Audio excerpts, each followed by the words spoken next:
Hola amiguitos, ¿cómo están? Hoy tengo un video de Génesis. Miren, hoy les voy a hacer un leñal y lo voy a collar. Ya tengo el leñal aquí. Miren, rosado. ¡Ay, qué chileno!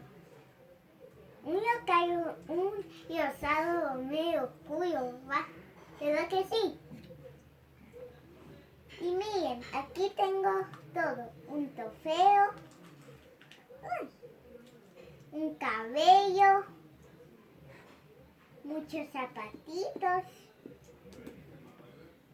un vestido, más y más zapatitos. Bueno, empecemos a colgárnoslo, pero primero necesitamos un pato. Aquí está el pato. Lo ponemos y apretamos así. Ahí te cuesta mucho, amiguitos. Ya, aquí está.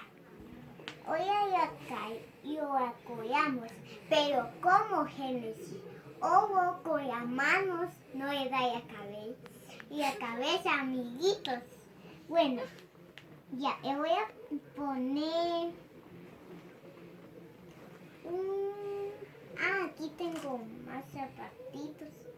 Una M, que botonetas, más zapatitos, más cabello y un botón.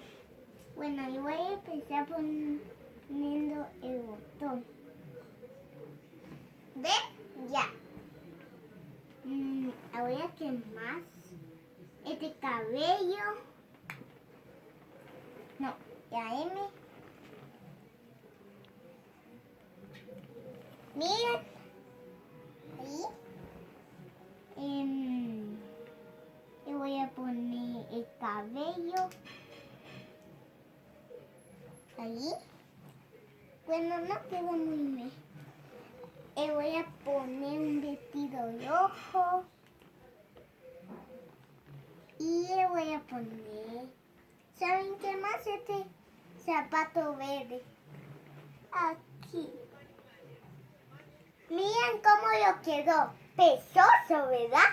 Bueno, adiós amiguitos. Les mando muchos besos y muchos abrazos, ¿sí? Quédense en casa, por favor. Adiós. Los amo.